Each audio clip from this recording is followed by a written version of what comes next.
Bienvenidos a Más Allá de la Historia.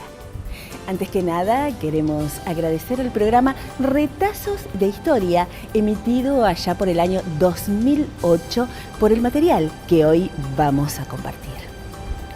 Y hay secretos que no se guardan en cofres ni en papeles, pero sí en el fondo del mar. Y este secreto tuvo nombre y rostro. Mario Brozowski, uno de los jóvenes protagonistas en la historia de la corbeta Swift y que dejó esas memorias para ser compartidas a través de cada objeto que se encuentra en el museo que lleva su nombre. ¿Me acompañas a descubrir ese secreto?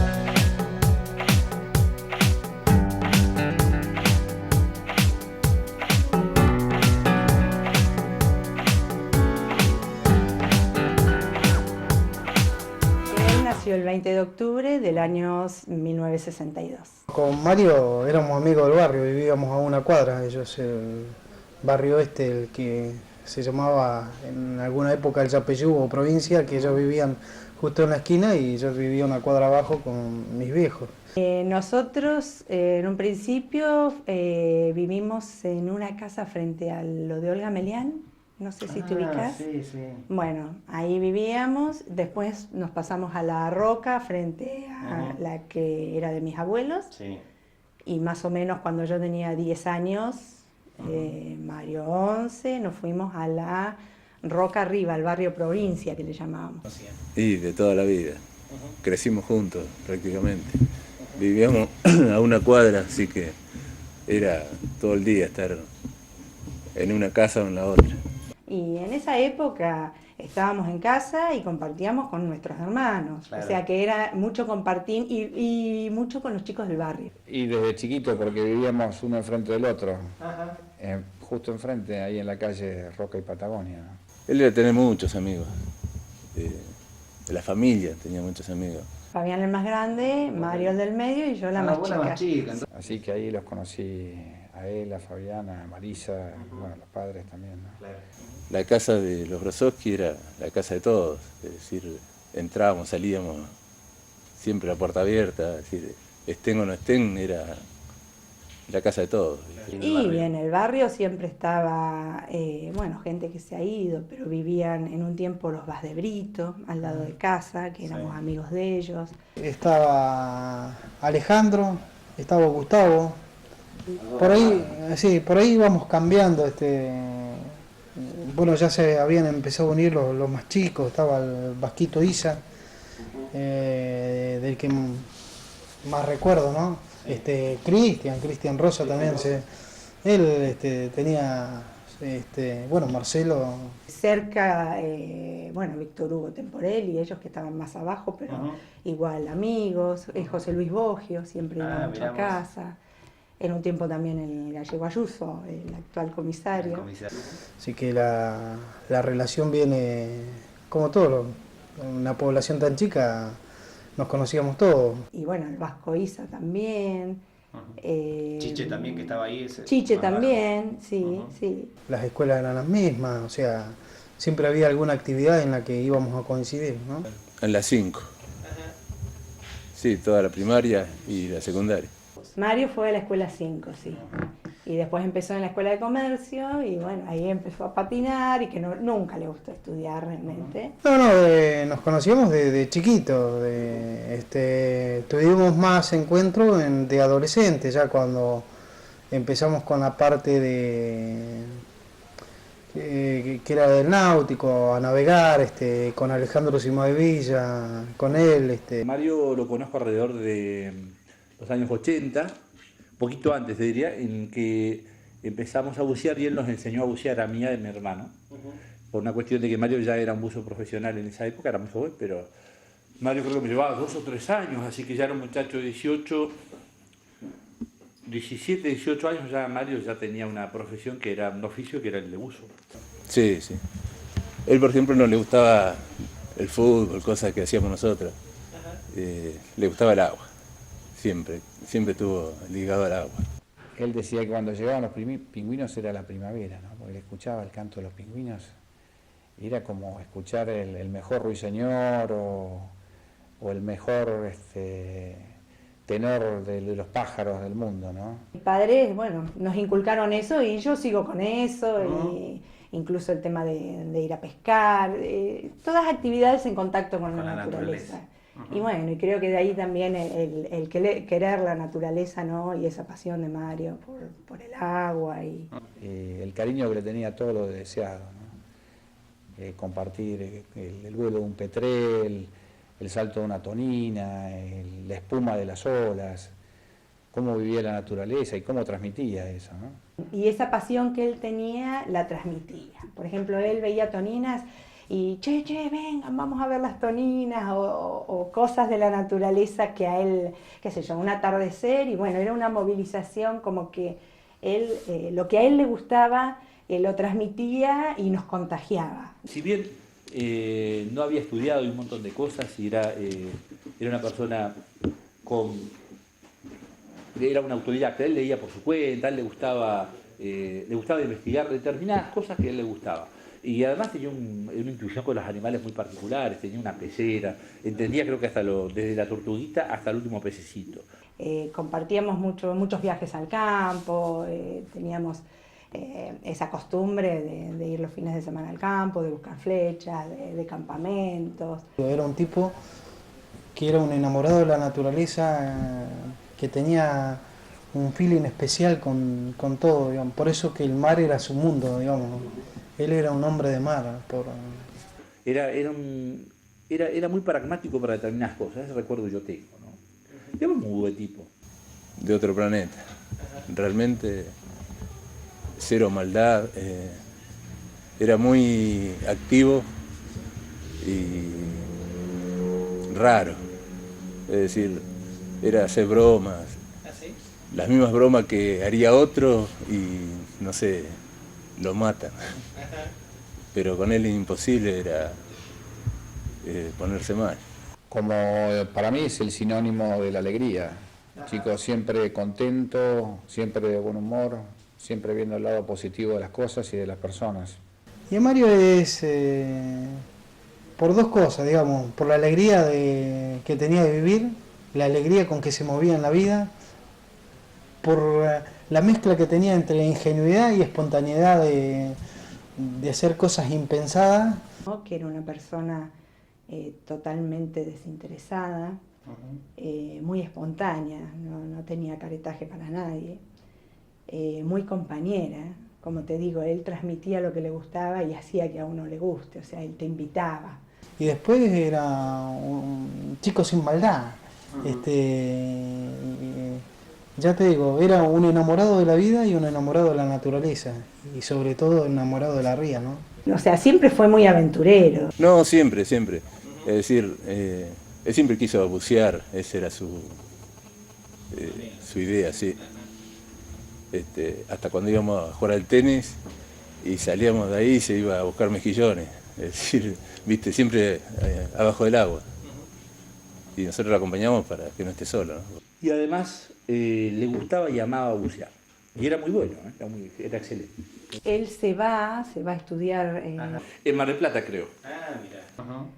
Que yo siempre digo que realmente fue un privilegiado, que a pesar de su corta edad, bueno, él encontró la vuelta, yo digo, la vuelta a la tuerca de la vida, y bueno, y él hizo lo que realmente le apasionaba. Claro. Y eso es de admirar, ¿no? Claro, en realidad muchos son cursos teóricos y prácticos que los da la prefectura y se rinde en prefectura y te habilita a tener un oficio, te habilita a tener una profesión.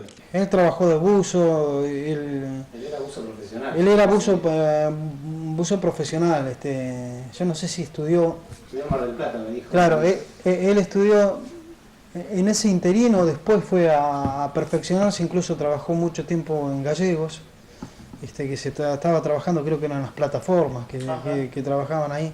Se va y cuando vuelve... Los enseñé y ahí formamos una amistad. Claro, ellos igual buceaban, siempre buceaban en forma deportiva y bueno, entonces iban, vamos acá, vamos allá, se iban a determinados lugares y buceaban. Nosotros buceábamos mayormente con Mario, íbamos al sector del circuito donde se corre, donde está Península Foca, le decimos nosotros una roca blanca, que es una isla, que hay una península, se forma una bahía, y vamos ahí porque hay poca profundidad y te permite hacer apnea. Antes de que fuese buzo, ¿no? Porque a él le gustaba eso. Como era bucero era bastante complicado en el sentido que no teníamos medios. Es más, sin medios, porque en ese momento cargar un tubo le significaba mandarlo a Comodoro en el taxi, esperar un día para que lo carguen. Era muy difícil. O sea, eso también es interesante, ¿no? Íbamos a cargar los tanques a Comodoro Rivadavia, porque acá no había compresor. Con Mario hacíamos eso y reservábamos los botellones de aire comprimido para situaciones más largas, por decirlo, más divertidas. Y en aquel entonces había una parte todavía de Pedregullo, ¿no? Y después a Caleta Olivia, hasta que se consiguió un compresor acá. Cuando decidíamos estar más tiempo, hacíamos buceo, pero con aire comprimido. Después la relación con Mario se tornó de amistad porque nos veíamos siempre y aparte, bueno, una persona excelente. Y bueno, después de eso se junta ese grupo y bueno, estaba Juanola que buceaba, Marcelo que buceaba, o sea, algunos lo hacían porque les gustaba y bueno, y Mario que ya estaba en ese tema que él quería vivir de eso. Bueno, es Marcelo el que inicia todo esto por una carta que le llega a través de Locarnini. Claro, en realidad el primero que le propongo empezar el proyecto SWIFT es a él y fue, te diría, de los más entusiastas, el más entusiasta. Y él tenía esa capacidad de transmitir lo que a él le gustaba. Por ejemplo, así como la SWIFT y de ir a leerle a su abuelo, ¿no?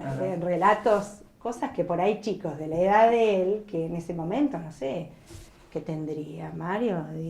18 años, 17 años. Yo lo que recuerdo es el enorme entusiasmo de los chicos. Yo era un poco más grande, tendría alrededor de 30 por ahí, y a mí me encantaba la idea y todo, pero realmente los que estaban convencidos de que iban a encontrar el barco eran Marcelo y Mario. Si bien todos lo fueron, Mario que estaba más apegado, aparte de una cuestión de edad también, ¿no? Hemos compartido mucho, en esa época estábamos buscando, no solamente se buscaba la Swift, sino también quisimos buscar la Horn, la que se hundió en 1670, que se había hundido ahí en la isla de los Conejos, ¿no? O isla del Telégrafo que le decían. Incluso en esa época nosotros, Chipichamba nos había prestado un detector de metales, porque sabíamos que en la Horn se había hundido con plomo y plata. Queríamos ver, pero bueno, difícil, nunca encontramos nada. Y ahí sí se reúnen y se reunían en casa siempre. Sí, porque se reunían por lo general en la casa de él. Para él yo recuerdo de él, por ahí uno no le daba mucha bolilla porque estaba en otra cosa, yo estaba estudiando, por ahí llegaba y bueno, realmente sí los veía y uno los veía como bueno, como una actividad más que están haciendo, qué lindo, pero yo no estaba en realidad enganchada con eso. Estaba conformado por Rubén Pusher, que eran los adultos, Madeleine Keles, Maco Keles, Rubén haciendo el apoyo con el Club Náutico, Maco también. Marcos Olivadei. Y claro, porque, bueno, con esta relación entre Marcelo, que lo consulta a papá, y yo era también buzo deportivo, primera estrella, y vivíamos enfrente, y bueno, las reuniones se hacían ahí en la casa de Mario, ¿no? Así que yo cruzaba nomás. Chiche o Carlos Santi. Chiche rastreando todas las cosas de la parte histórica. Y en el caso de la SWIFT, los primeros que empezaron a trabajar era Mario, Marcelo Rosas y Guillén. Guillén, que ya te digo, estuvo desde el inicio, pero se fue muy pronto. No, y Guillén se incorpora después porque, bueno, tenía una amistad ahí con la familia de Mario. Daniel Guillén, que es uno de los halladores. Nosotros nos agregamos después.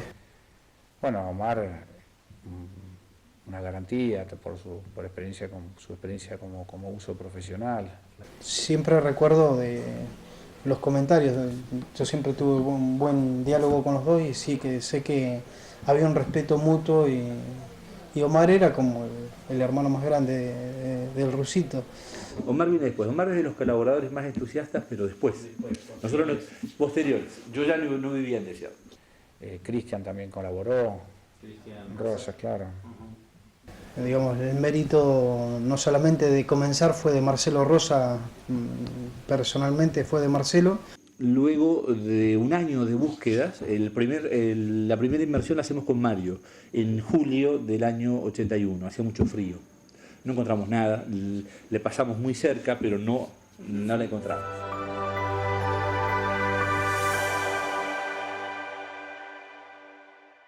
Un joven y aventurero se entera en el colegio que había una corbeta hundida en el mar. Su espíritu aventurero lo empuja junto a sus amigos a esta travesía.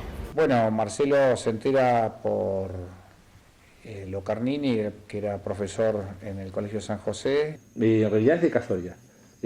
A los 16 años yo estaba cursando tercer año del secundario de San José y en algún momento en una clase de matemáticas Locarnini empieza a hablar de barcos, en realidad lo hacemos hablar de barcos para que no diera matemáticas con toda intención, y se enganchó. Y empezó a hablar de barcos hundidos en la zona, de lo cual no recuerdo ninguno, salvo la SWIFT. Y empieza una búsqueda. Porque empezó a hablar de un barco que estaba hundido a 30 metros de la costa, el Deseado. Yo no había escuchado hablar nunca de eso. Eso hace que vaya a verlo al señor Roberts, que había sido director de turismo, creo. Y llega a Caruso. Me lo había dicho, en este caso, Locarnini, andaba a verlo a él, pues yo le pregunté de dónde sacaba esto, dónde sacaba lo que había comentado. Y él es el que me cuenta la historia de un señor que había venido, había dicho que era descendiente de uno de los náufragos de la SWIFT y me cuenta más detalles sobre la SWIFT. Y Caruso tenía grabados unos cassettes. De ahí en más sigo solo y después se lo propongo a Mario, pero eso fue el otro año. Es decir, esto fue en el año 80, en el año 81, le propongo a Mario que busquemos la SWIFT, porque estaba medio en babia, no sabía qué hacer. Mario, que no había escuchado nada de eso, fue muy entusiasta con esto y nos fuimos inmediatamente a la biblioteca a ver si encontrábamos cosas y formamos un grupo de gente. Lo más lindo de todo era la idea de que si llegábamos a encontrar algo que quedara para enriquecimiento cultural de Puerto Deseado, y así fue en esa reunión que hicimos en el Club Náutico con el Pato, estaba también, bueno, había bastante gente, pero me parece el Pato Iribarren, sí. Y estaba también Tony Torresín, creo, como miembro de la comisión del club. Yo lo que hacía estaba continuamente buscando referencias de personas que hubiesen visto a este hombre, que hubieran escuchado hablar alguna vez de la SWIFT, nadie se acordaba de nada. Siempre estaban reunidos y escuchando y con el grabador, o sea, con lo que podían y lo que tenían. De acuerdo a esa navegación que nosotros la seguimos escuchando las cintas porque teníamos una traducción, en realidad lo que había quedado, lo que se había ido perdiendo del tiempo, ese teléfono descompuesto que a veces es el tiempo, había quedado unas cintas grabadas de alguien que hizo la traducción, brillante traducción que hizo la nuera del señor Robert, de Caruso Robert, de Leandro Robert, que es el que primero me da la noticia. Así que escuchábamos los cassettes en lo de Mario con la carta de la Ría, ¿no?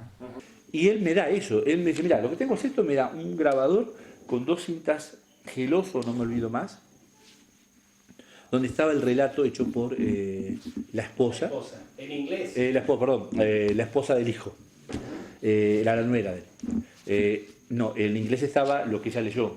Ahí poníamos la carta de la Ría sobre el piso y escuchábamos la grabación y la volvíamos a escuchar. Esa grabación de la profesora de inglés, pariente de Caruso Roberts, que había rastreado después de una larga búsqueda y encontrado Marcelo, ¿no? Eso fue una de las cosas que se averiguó, y como averiguaciones que hubo muchas, en ese grupo de gente, estos que te nombro, nos sentábamos todos los viernes a escuchar estas cintas y de ahí ir desentramando. ¿Cómo llegamos al lugar del hundimiento? En base a estas escuchas que hacíamos, había un derrotero que evidentemente nos daba muy cerca de la zona, cercana a lo que es la ex Pesca Sur. Los cassettes iban contando la historia del hundimiento que había dejado este descendiente de quinta generación de Erasmus Gauer, que era el primer oficial de la corbeta Swift, ¿no? El relato habla de la entrada al puerto. En el año 1770 no existían los puertos que conocemos ahora de cemento, ni en Deseado no existía el puerto. Es decir, el puerto era un lugar donde entrabas. Lo era San Julián, lo era Puerto Santa Cruz, lo eran todos los lugares donde pudieses entrar con un barco. Eso era un puerto. Pero la idea era hacer todo un rastreo incluso histórico. Ahí también estuvo Chiche Santi, bueno, Rubén Puchel por el club, Maco Keles. Las investigaciones, bueno, con la Swift fue una historia, ¿cómo te podría decir? El único historiador que hemos tenido en el siglo XX, digamos, el más completo, que fue Leoncio Deodat, ya nos daba una pauta de que frente a lo que es el muelle La Anónima, había hundido un barco, porque él cuenta una anécdota de que se encuentra con unos marineros chilenos de un barco de la Anónima y dice que el barco no podía salir porque se le había anclado el ancla abajo, más o menos, justo frente al muelle de la Anónima. Entonces, ellos hablan de entrar al puerto este, del cual nosotros averiguamos si en ese momento no sabíamos si había habido alguna población en algún momento. Éramos muy chicos, tampoco conocíamos historia. Lo que sí, en todo momento, yo personalmente tuve una duda si era la Swift o era la Tamar, porque los ingleses perdieron esa expedición dos corbetas. Una era la Swift, que estaba al relato, y la otra era la Tamar. Y efectivamente, ¿y por qué se llamaba Puerto Deseado si no había nadie? Y ahí, entre las consultas, nos enteramos que en realidad todos estos puertos se designaban desde la época de Magallanes. O sea, se iban poniendo lugares donde se podía entrar. Por ejemplo, el otro dato que coincidía con Deodat, porque me hacía a mí sospechar que era la Tamar, era que Malespina pasa también en 1780, yo no sé cuándo fueron la expedición de Malespina, y creo que el escribiente que tenía él, el que iba llevando todo el cuaderno de bitácora, creo que se llamaba Goicochea, dice que los indios, que bueno, da una descripción de nuestros indios, decían que los indios adoraban incluso cosas de naufragio como un dios, hacían de dioses de cosas de restos del naufragio. Efectivamente, ellos hablan de la entrada de ese lugar que es Puerto Deseado, hablan de un primer encallamiento, no hablan de ría, pero sí hablan del canal. Se especulaba sobre todo con el tema de que Gauer es destacado en un bote para revisar el casco cuando la Swift toca en una piedra que suponemos que es la Beagle, donde después tocó 33 años después, 63 años después, la Beagle de Fitzroy, ¿no? 1833. ¿no? Y después dicen que el barco llega a un punto tal de un recorrido en que llega muy cerca de la costa. El barco había varado arriba de una piedra plana. Se escoró hacia la popa, se apopó y después se fue por ojo por popa, ¿no? Ahora, nosotros no veíamos nunca esa roca, no la vimos hasta que fuimos con Guillén. Que después voló la Armada con un operativo a cargo de buzos tácticos y donde también estuvimos ahí con el Pato de observadores invitados, ¿no? nosotros fuimos a esa zona porque esa era la zona para nosotros de búsqueda. Con Mario Grosowski fuimos a ese lugar. Donde podía estar, y bueno, mirando la carta de la ría, en una marea baja, se especuló que podía estar ahí, ¿no? Pasó el año, prácticamente en verano estábamos esperando ir con Mario y con quien estuviese, había más gente en la comisión. Antes había habido otras inmersiones, en una había estado también Marcelo con Mario. Y honestamente no vimos la roca, era marea baja y no la vimos. La roca estaba mucho más cerca de la costa. Claro, bueno, eran todas especulaciones, ¿no? Y no la vimos, yo creo que en algún momento, y no sé cuándo fue, estaba el muelle de la Anónima que la tapaba. Volviendo a lo de Odat, por ejemplo, también sucedió que con todos esos datos, como él era el primero que había escrito algo de que frente al muelle de la Anónima, y si ustedes consiguen alguna foto del muelle de la Anónima, se van a dar cuenta que enfrente está la Swift. El famoso muelle de la Anónima, que hasta donde yo recuerdo estaba hemipléjico así, no sé si no se levantó ese año, el año anterior o por ahí, pero eso te tapaba la roca, o sea, no la veías. Digamos, a 13 metros ahí abajo está la Swift. Frente a la del muelle de la Anónima había algo hundido. Cuando se levantó el muelle de la Anónima, que está exactamente en esa zona, yo calculo que los barcos y barcazas y barquitos y lanchas le han pasado 2 millones de veces. De hecho, Ignacio Sisich, don Ignacio Sisich, el pescador, le comenta a alguno de nosotros, no a mí sino a Mario, haber arrancado por ese lugar, que es el otro de los indicios, un pedazo de madera cuando tiraron el ancla. Bueno, el día que se encontró le tocó bajar a Guillén y a Marcelo. Que en realidad, bueno, Mario por esas circunstancias de la vida no fue el que bajó en ese momento. Porque...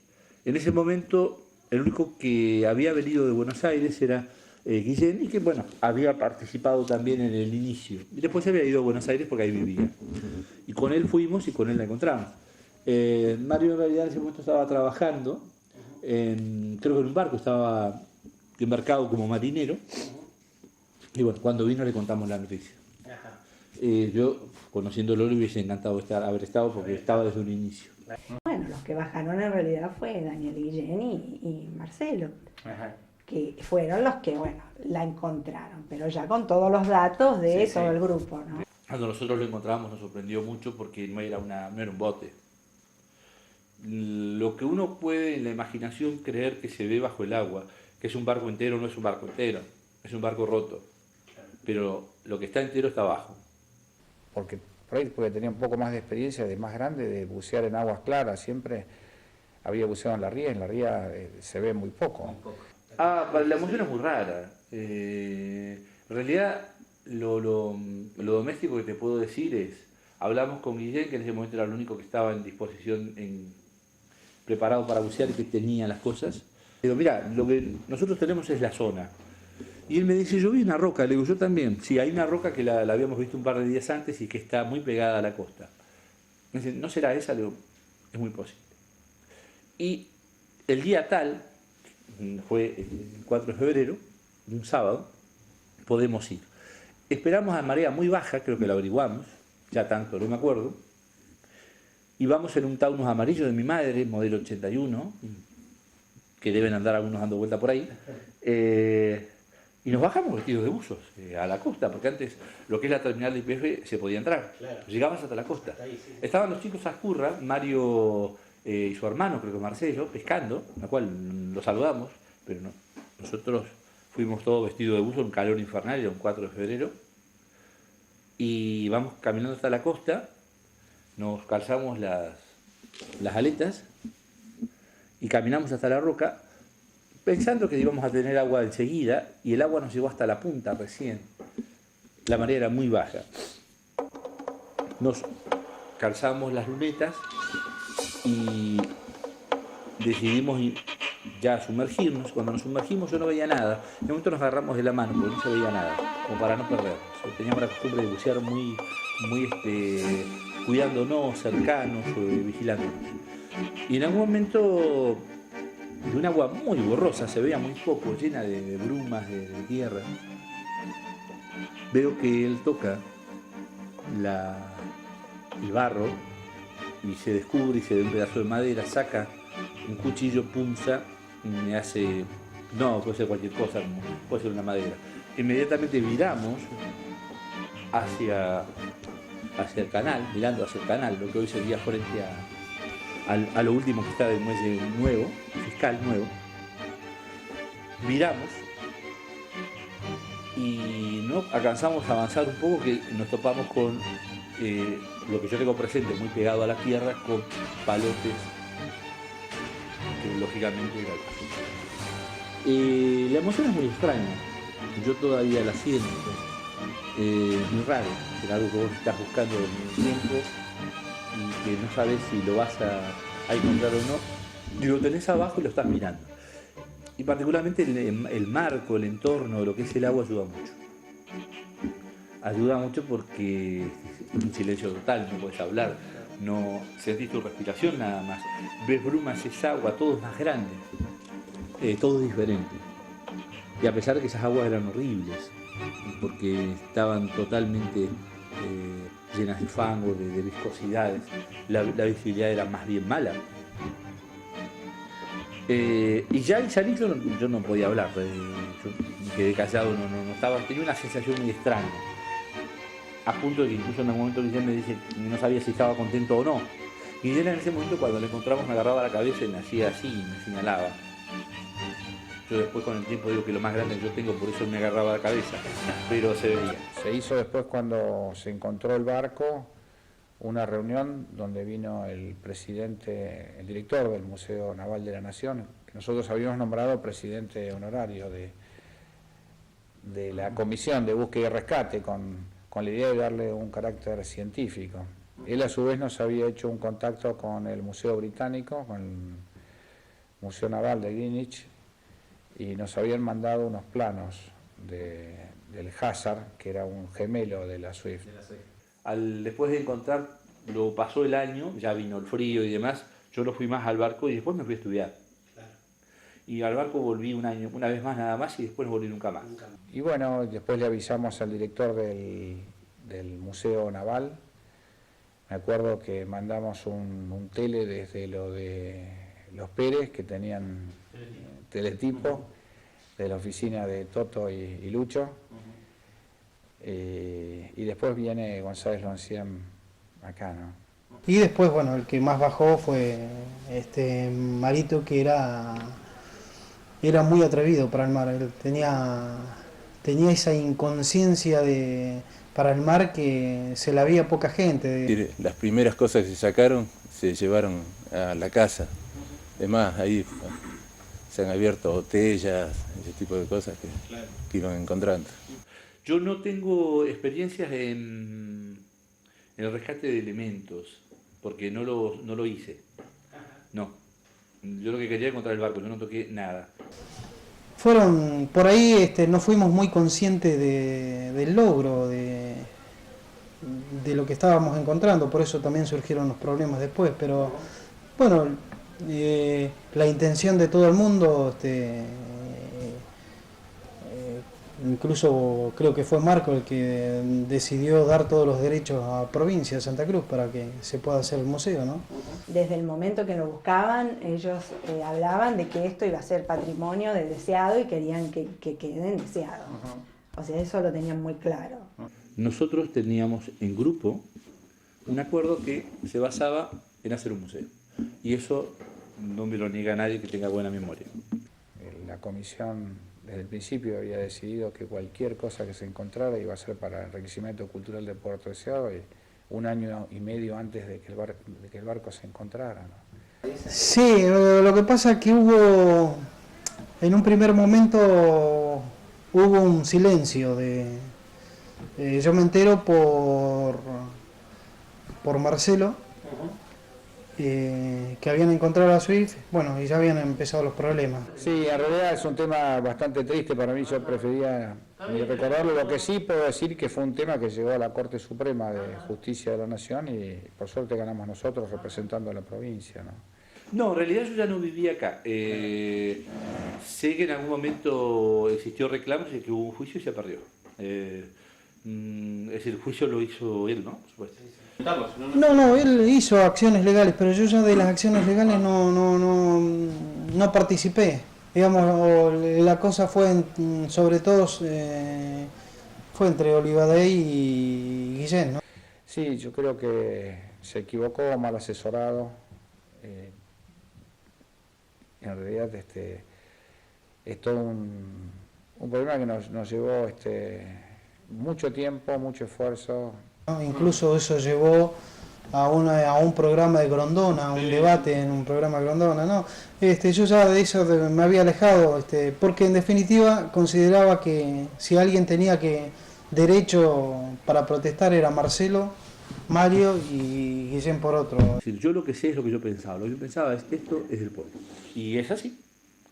Existió un juicio, se perdió y se ganó a favor, gracias al cielo, a favor nuestro, por eso tenemos el museo, ¿no? Por supuesto que la razón yo se la doy a Marcelo y a Marcos Olivadey, porque ellos en todo momento pelearon para algo para la comunidad y en el otro caso era una pelea personal nomás.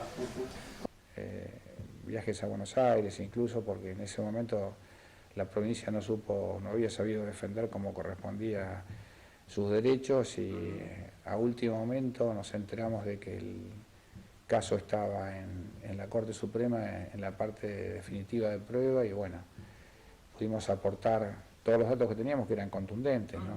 ¿De qué te sirve tener en tu casa elementos como que hoy se pueden ver y que los puede ver todo el mundo? Como tener un cuadro carísimo. ¿Qué te sirve?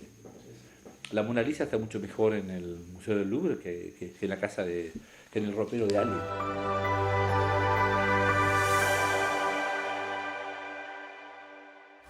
Un joven talento santacruceño que viene de 28 de noviembre. Su nombre, Ariel Arroyo.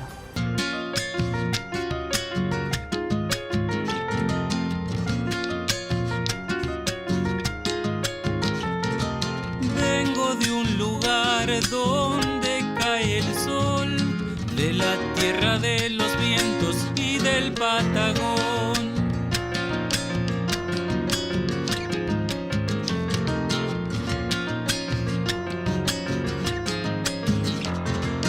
Traigo en la voz luz de rebelión, encendida ya en el 20 por algún peón.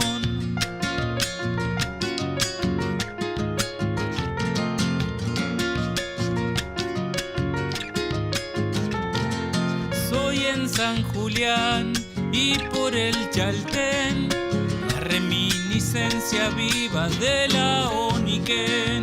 Si he de morir, que sea allá donde crece el Calafate, tierra del glaciar.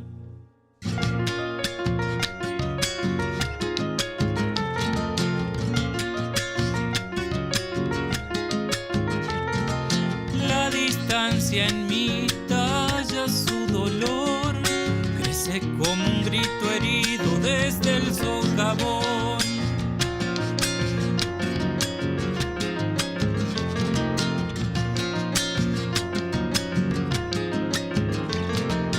Me verás andar con la nevazón, arriando mi piño blanco por un cañadón.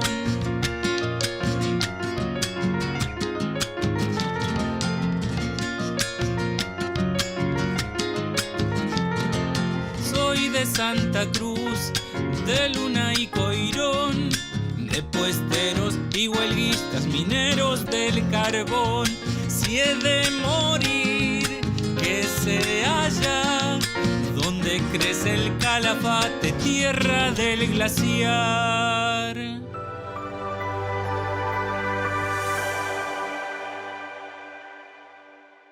Las piezas encuentran su destino, ser parte del patrimonio de todos. ¿Las conocemos juntos? Nosotros el museo se demoró en hacerse, pero yo creo que fue muy acertado. Pero no porque yo haya sido acertado, sino fue muy acertado. Todos estábamos de acuerdo. Fue un justo reconocimiento. El Museo Regional de Mario Grosowski, que tan... a mí me encanta que lleve ese nombre, porque se lo merece.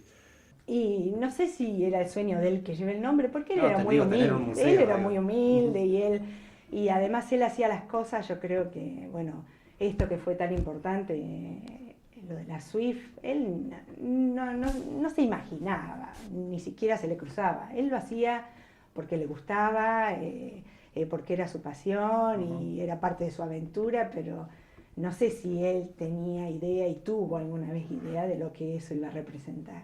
Vos fíjate que él con los pocos años que estuvo con nosotros dejó una huella profunda en Deseado. Es un ejemplo a seguir por muchos de los chicos nuestros y los jóvenes tienen que saber que él con su poca edad, todo lo que hizo y lo que consiguió, el museo es importantísimo para Deseado. Sí, yo creo que está muy bien porque él siempre quiso hacer cosas para Deseado. Y bueno, que lleve el nombre de él y que se lo reconozca, imagínate que para uno es un orgullo. Y uno se siente, o sea, bien y contento de que, bueno, fue una persona que más allá de su ingenuidad y de hacerlo como adolescente y como aventura, logró algo bueno porque realmente es algo muy importante, hoy en Deseado el museo, ¿no? No, creo que es un acto de justicia. Él le dedicó muchísimo tiempo, muchísimo esfuerzo, es todo trabajo voluntario, ¿no? Yo creo que es muy... Creo que es un homenaje muy válido el hecho de que el museo lleve su nombre. Mario no tuvo la suerte porque tenía que trabajar de poder encontrar a la Swift, pero te puedo asegurar que el resultado no hubiera variado si estaba o lo encontraba. La primera exhibición estuvo en la casa de él, con unas vitrinas, hay fotos. Y después, cuando ya se oficializa o se lleva al aspecto formal la entrega de todas las cosas que habíamos sacado a la provincia, queda el señor Flugel como director del museo y él tenía algunas cosas en su casa, pues no teníamos edificio también. El museo es no solamente la historia, nosotros tenemos 500 años de historia europea porque acá venían de Montevideo derecho a Deseado, digamos, a hacer la recalada, por ejemplo, los piratas para ir después a bombardear todo el Pacífico y volver a Deseado para reaprovisionarse y volverse a Inglaterra. O sea, por eso te digo que es tan importante tener un museo, porque hay toda una historia marítima. Deseado tiene la historia marítima más importante de toda la Patagonia. O sea, lo rescatable de todo esto es el espíritu de Mario, de Marcelo y de todo el grupo que integró la Comisión de Búsqueda y Rescate con el apoyo del Club Náutico Capitano Neto y haber mantenido esa idea de que cualquier cosa que se encontrara iba a ser para hacer un museo, y lo lindo es que el museo está, ¿no? Yo creo que el gran acierto de todo esto, y que para mí es un orgullo, es el hecho de que se haya llevado a su fin la idea de crear un museo, ¿no? Bueno, nosotros seguimos trabajando con los objetos rescatados de la corbeta Swift. Este museo, como bien saben, tiene un laboratorio de conservación. Todos los objetos que se sacan de la nave vienen al laboratorio y pasan por ese proceso de conservación y luego, si es necesario, de restauración. Yo creo que es un proyecto muy interesante que ha hecho que se avance en distintos aspectos, no solamente en la parte arqueológica, sino también en la parte histórica, en la parte humana, pues ya que se encontraron los restos de uno de los marineros que había perecido en el naufragio. Así que es un trabajo permanente, es un trabajo de mucha paciencia y arduo, lleva mucho tiempo. Y tenemos al conservador Alberto Orsetti, que es quien trabaja con personal del museo. Primero llega un grupo de ICOMOS, un grupo compuesto mayormente por arquitectos que tenían una idea de las proyecciones y demás. Y bueno, y se avanzan en su momento y después La idea nuestra desde el principio fue que hubiera arqueólogos especializados. Nosotros hicimos un trabajo de aficionados con la mayor delicadeza y eficacia que podíamos de acuerdo a nuestro nivel, ¿no? Él ha formado a dos de las señoritas que trabajan acá en el museo y permanentemente está capacitándolas para que, bueno, el trabajo que ellas realizan. Arqueólogos submarinos o arqueólogos, por lo menos universitarios que se dedican al tema, ¿no? Según tu criterio, ¿cómo está hoy el proyecto? Yo creo que es un proyecto muy interesante que ha hecho que...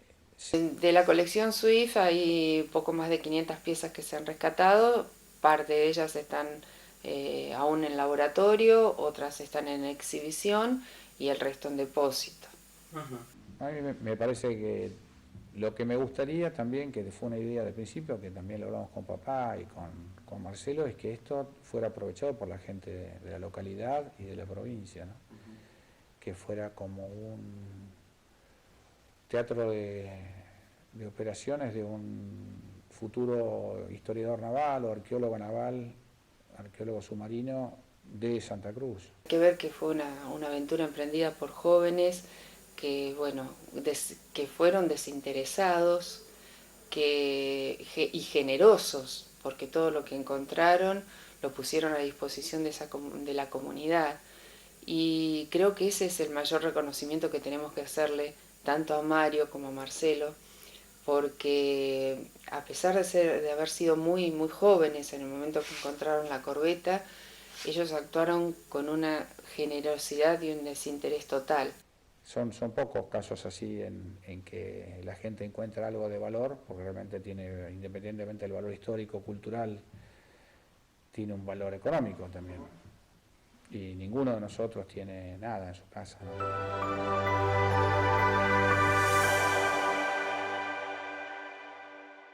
Imágenes que regresan. El recuerdo de aquel día de Mario Brozowski nos envuelve en emoción y nostalgia. De golpe porrazo estás, eso fue para estas fechas, la cual uno lo que está es con todos los nervios de puta porque tiene que ir a rendir y tiene, creo que, litros de mate y kilos de hierba esperando para poder terminar lo que nunca se termina, como todo estudiante. Y viene alguien a avisarme,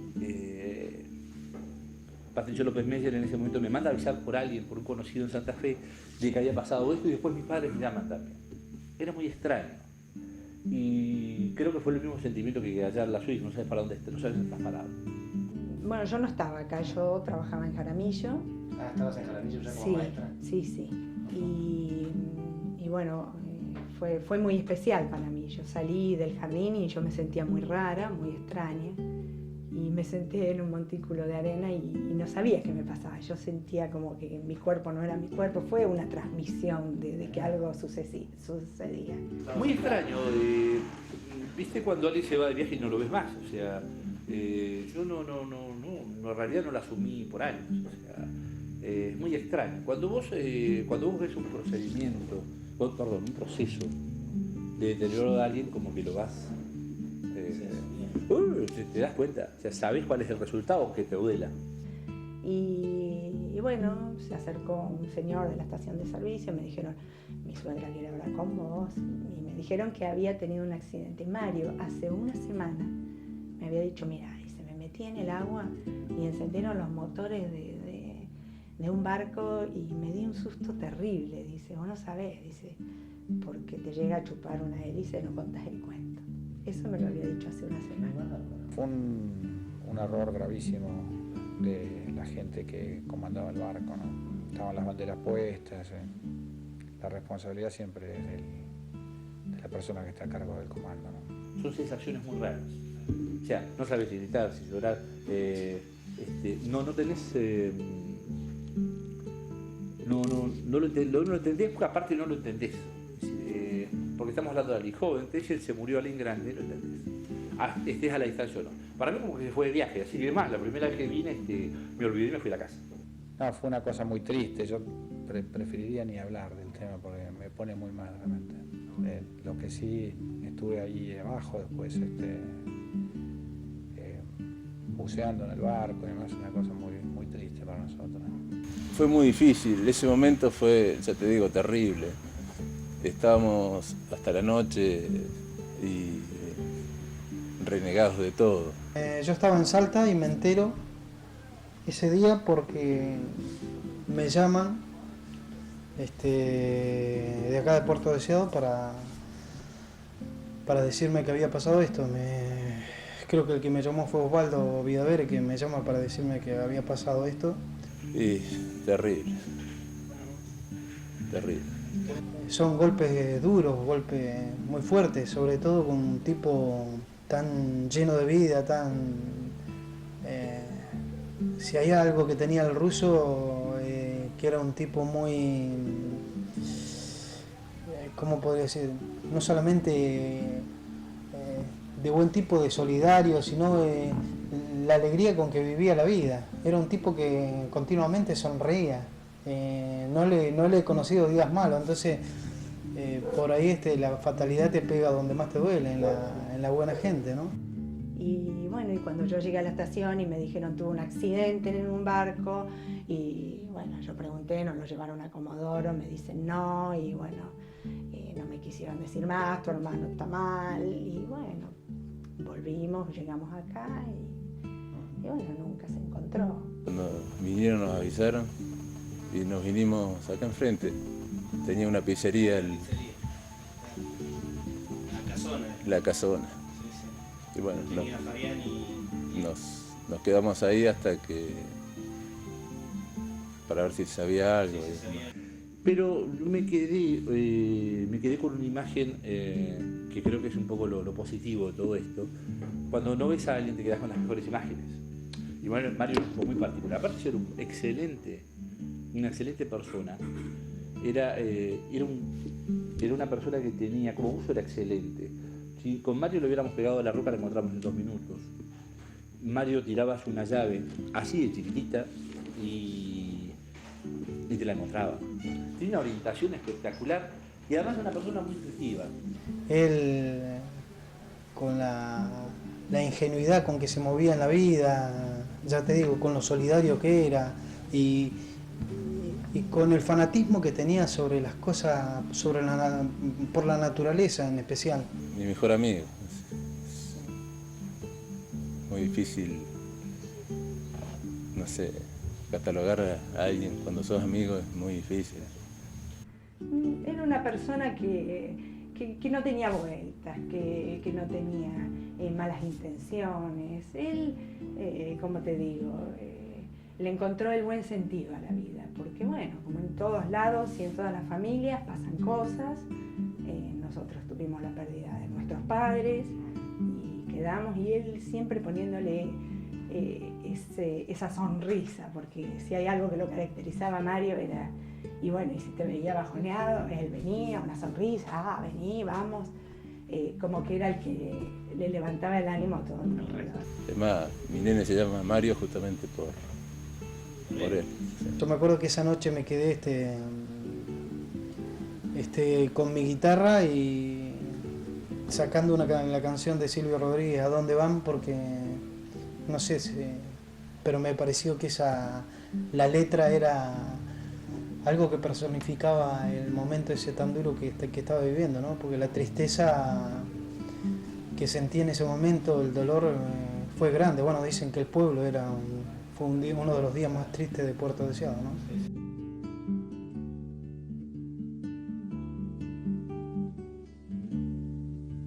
¿A dónde van las palabras que no se quedaron? ¿A dónde van las miradas que un día partieron?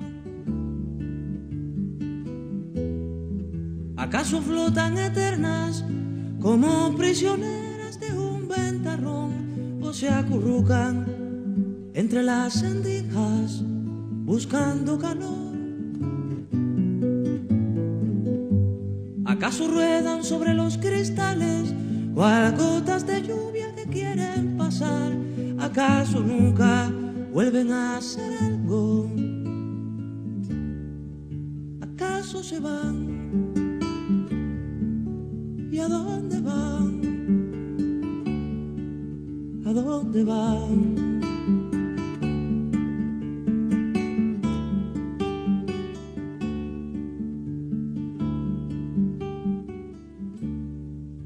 ¿En qué estarán convertidos mis viejos zapatos? ¿A dónde fueron a dar tantas hojas de un árbol? ¿Por dónde están las angustias que desde tus ojos saltaron por mí? ¿A dónde fueron mis palabras sucias de sangre de abril? ¿A dónde van ahora mismo estos cuerpos que no puedo nunca dejar de alumbrar? ¿Acaso nunca vuelven a hacer algo? ¿Acaso se van? ¿Y a dónde van? ¿A dónde van?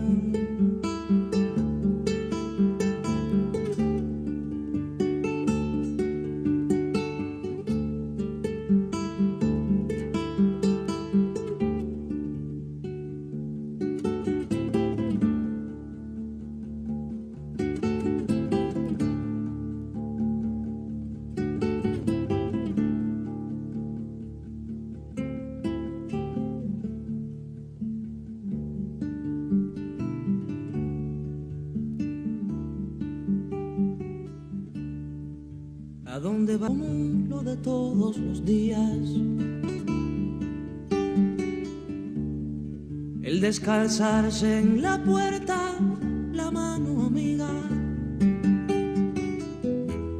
¿A dónde va la sorpresa casi cotidiana del atardecer?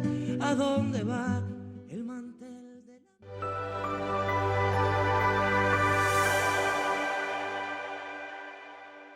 Y de esta manera vamos cerrando otro capítulo de nuestra cita de los viernes. Queremos agradecer muy especialmente a Canal 9 Santa Cruz y todo su personal por hacer posible que todas estas hermosas historias puedan llegar a sus hogares. Y no te olvides de seguirnos por todas las redes sociales como Canal 9 Santa Cruz. Hoy, Mario. Él era alegre, un niño grande, aventurero y libre. Mario solía decir: escuchar a los pingüinos es música para mis oídos porque llegó la primavera. Ese recuerdo nos llena de nostalgia, nos envuelve en la nostalgia de su espíritu. Porque Mario Brozovsky sigue siendo esa música que nos une más allá de la historia. Muchas gracias.